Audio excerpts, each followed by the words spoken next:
Today on Tool Time, we're going to talk about a real American hero. A supersized sausage submarine, also known as the SS Cholesterol. I thought we were talking about squeaky floors. We are. And the obvious connection would be? Stick with me. Let's say your wife has you on one of those low-cal mulch and grass diets, but you got one of these bad boys hidden out in that camp cooler in the garage. So, you wait till she drifts off to sleep, snoring like a bandsaw. You creep out the garage to get it, but as soon as your feet hit the floor, what happens?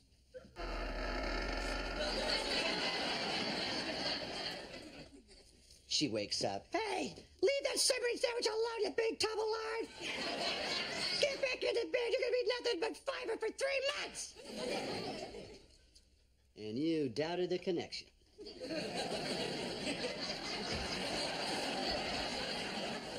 I'm hating myself now. The point is, today, how do you get rid of that tattletale squeak?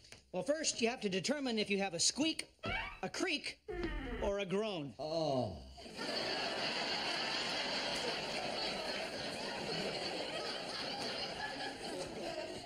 Because each one of those will require a different repair. Right, Al. Now, Larry, you want to bring Cameron here? Normally, a squeak is caused by wood rubbing against a loose nail. Now, if you have your squeak between the joists, what you want to do is add a bridge. Right. Now, older homes, like older people, tend to groan. That's because there's a sag and weakening between the beam and the joist. Oh, my aching beam. I got such a pain in the joist. You shouldn't know. Our older viewers will want to write Tim at Tool Time, P.O. Box 32733. Now, if you have a creak, which happens when two boards rub against each other, we have an old carpenter's remedy. Right. Take an old squeezable ketchup bottle filled with talcum powder. Now, you want to direct the talc between the boards, give it a good, healthy squeeze.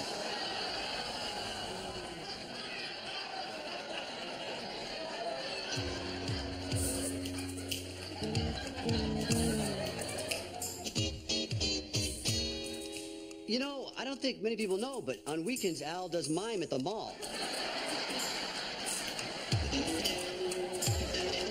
Look at these apples, Al.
Sorry, Dad. It's just a toe, man. You're doing great.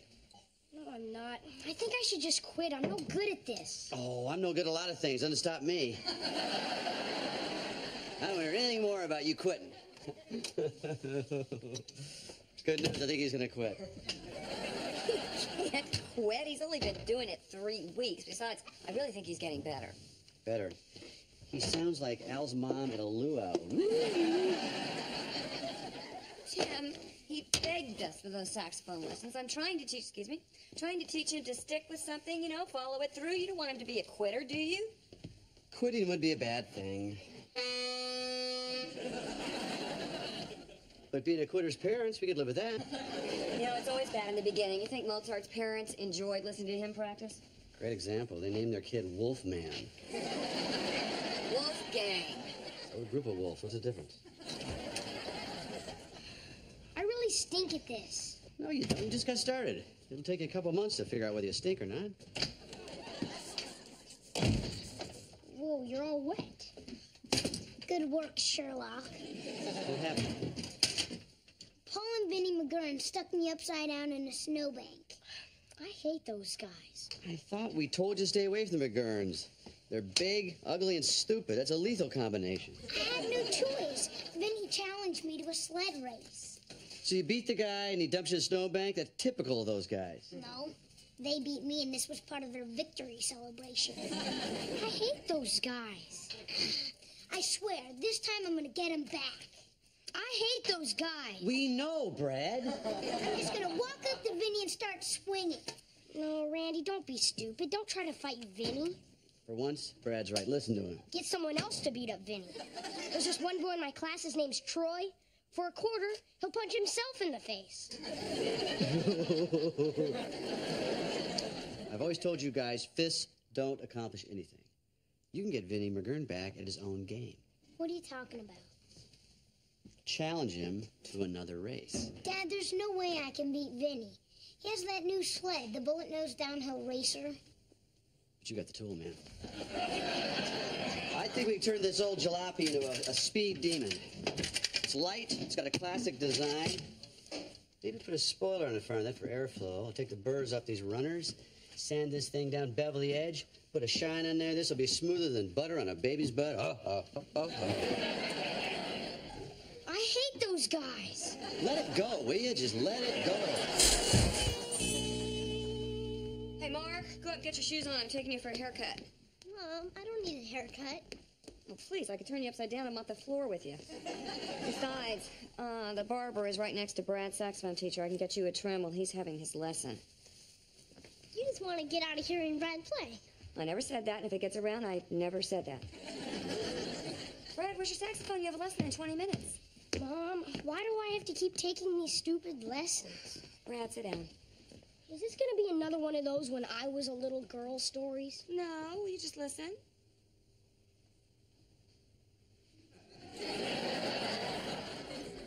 When I was a little person about your age, I had to take flute lessons for 5 years, and it wasn't always fun, but I was really glad that I stuck to it.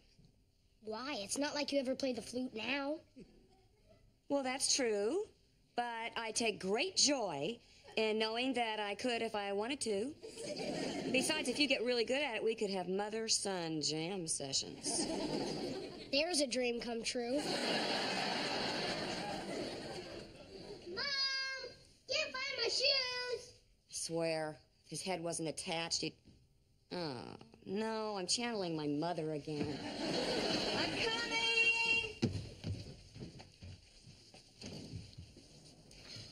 Hey, Randy, did you test out the sled? Yeah. Was Dad's spoiler cool? Yeah, I was going so fast I think I missed my next birthday. Damn, that's fast. What happened to your wrist? Well, when I hit Dead Man's Curve, my sled went one way and my wrist went another, right into a tree. Well, was the sled okay? Yes, thanks for caring. Here comes Mom. Don't tell her about my wrist. She'll overreact. Okay, come on, Brad. Randy. Hi. Hi. Listen, your dad's just pulling up now. We'll see you. We'll be back before dinner. Okay. Hi. Bye. Boy, we lead fast-paced lives. Hey, Randy. Hey, Dad. What's the matter? I had a little run-in with a tree. Who started it? The tree. Hey. Did your mom see this? No. Can you bend it? Sort of. All right. Can you do this? Yeah. Can you do this?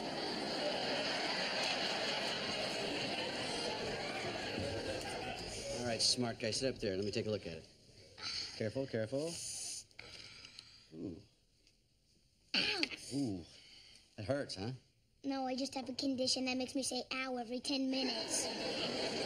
I'm going to run you down to the emergency room, get an x-ray for you. Write a note to Mom.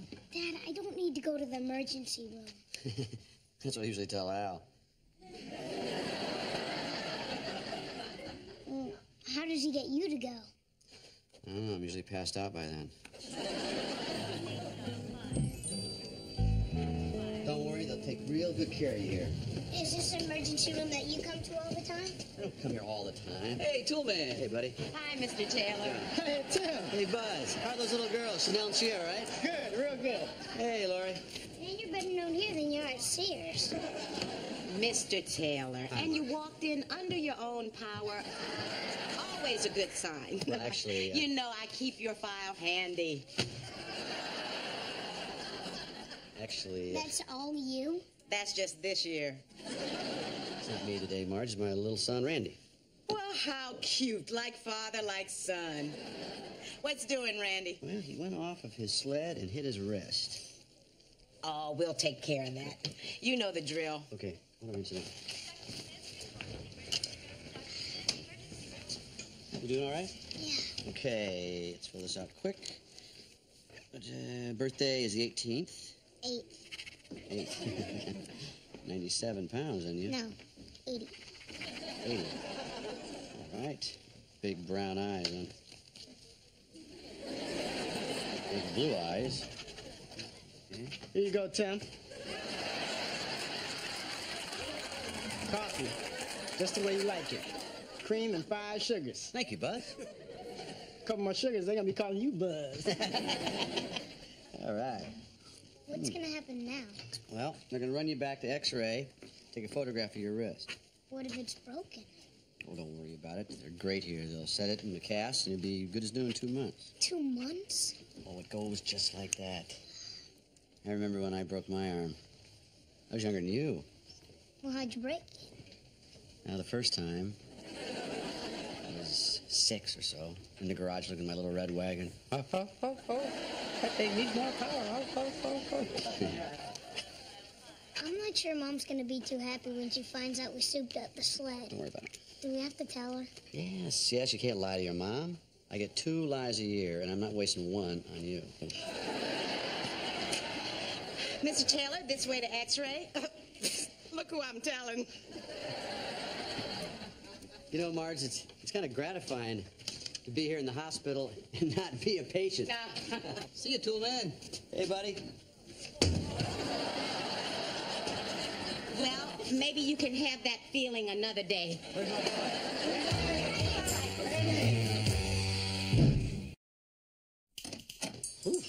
I'm home. What happened at the hospital? How's Randy's arm? Oh, it's fine. Doctor says it's a sprain.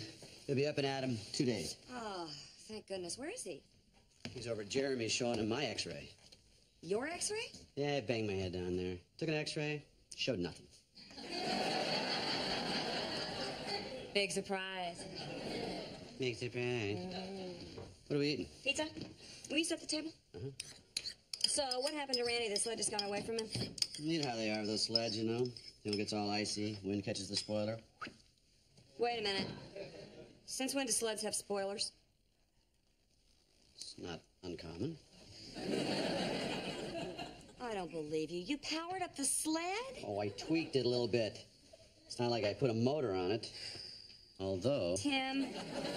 I just did it because the McGurn's father bought them this downhill bullet-nose racer. So what? So, Randy challenged him to a race. That was a stupid thing to do. Not quite as stupid as what he originally planned. Which was? He was going to hire some kid that hits himself in the face to fight Vinnie McGurn with him. Troy? I suggested a more sensible alternative. Oh, a sensible one, like sending our son barreling down a hill in a death machine to win some stupid race? You are so wrong. This is a practice run. The race is until Saturday. No, it's not. Yes, it is. He was challenged by Vinnie. You said that Randy challenged Vinnie. Yeah, well, then Vinnie challenged him back. You just don't understand the intricacies of the male mind. Yeah, explain it to me. I've got a minute. Okay. Guy A challenges Guy B. If Guy B accepts the challenge, Guy A is automatically challenged by Guy B not to back down from the challenge that A gave to Guy B. Okay, let me explain to you how a woman's mind works. Guy A and Guy B are both idiots, and Randy is not racing. Come on. Sugar plum, honey bun. There's nothing wrong with two kids having a nice race down Dead Man's Curve. Down what? Fred Man's Curve.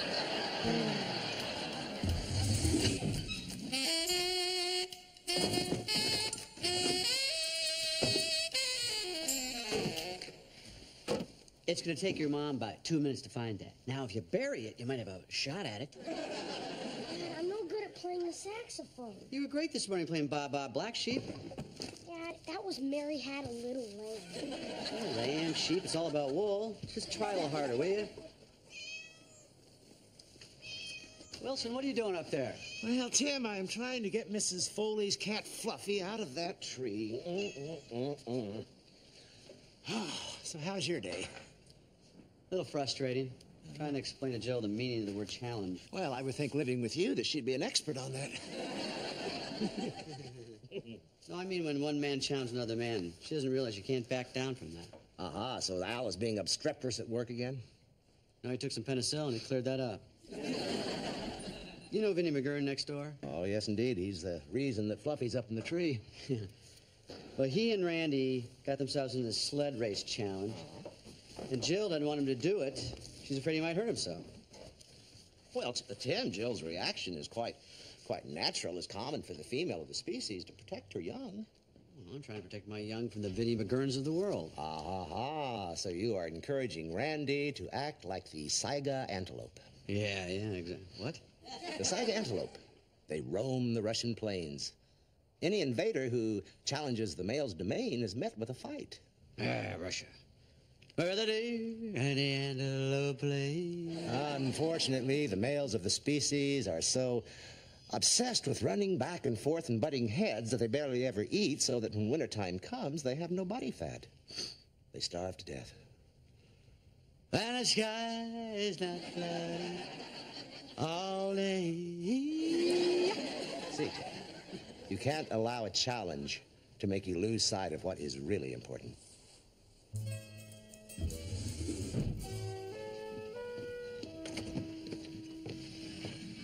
Hi, how's your hand?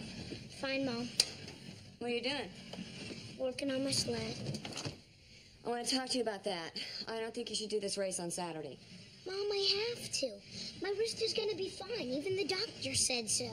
Oh, I just think that the combination of that hill, that sled, and your father is too dangerous. But, Mom, I'm fixing my sled, and Dad's going to show me what I did wrong. I don't see why you have to race Vinnie McGurn at all. Because if I don't, he's going to think I'm afraid of him, and I'm not. You should be afraid of him. He's a scary guy.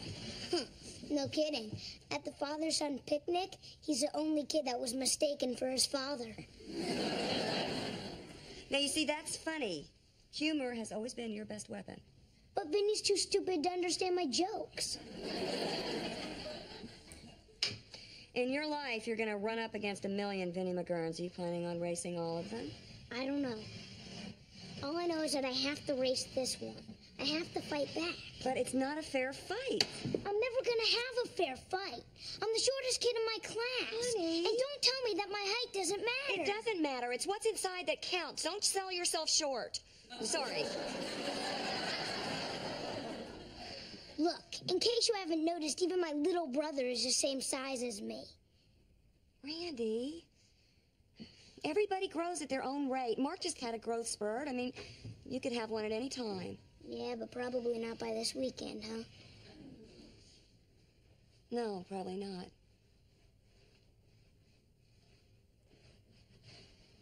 I'm going to say something to you that I thought that I would never say to any of my kids. What? Kick some butt.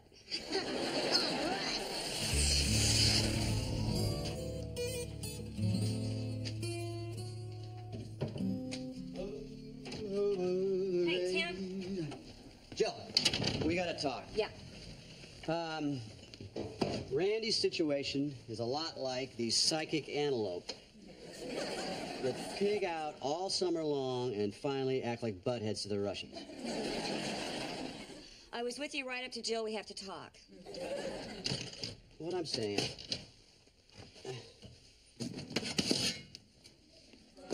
What?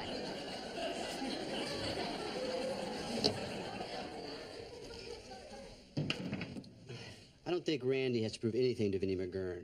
I don't think there's any reason for him to race the kid over this. Oh, I think he does have to race him. Unfortunately, Randy feels that he has to prove something to himself, and we have to let him do this. Now, I was wondering, is there some way that you can make the spoiler bigger and bevel the edges more? Are you my wife? Yeah. I read somewhere that if you heat the runners up, it makes it go faster. Is that true? That's illegal, Joe. What is this, the Olympics? Have you ever noticed that we agree on everything, but never at the same time? Well, I have to admit that this time you were right, Tim.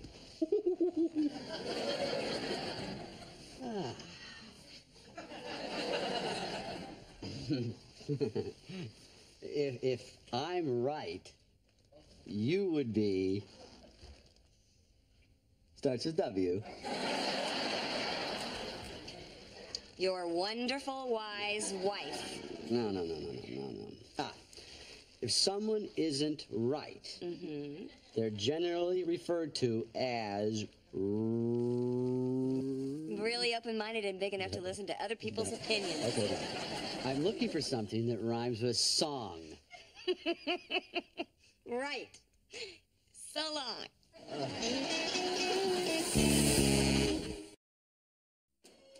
That was cool how you beat Vinny in that race. Yeah, did you see the way I took that curve? It was perfect. And I told you to race him. Yeah, right, Mom.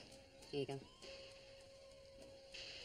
Hey, did you see how mad Vinny's father got when Dad was doing that victory dance? I can't believe he challenged him to the race. I can't believe your father accepted the challenge. Oh, it's just a sprain.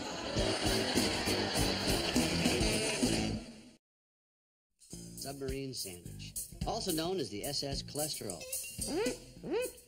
Dive, dive, dive.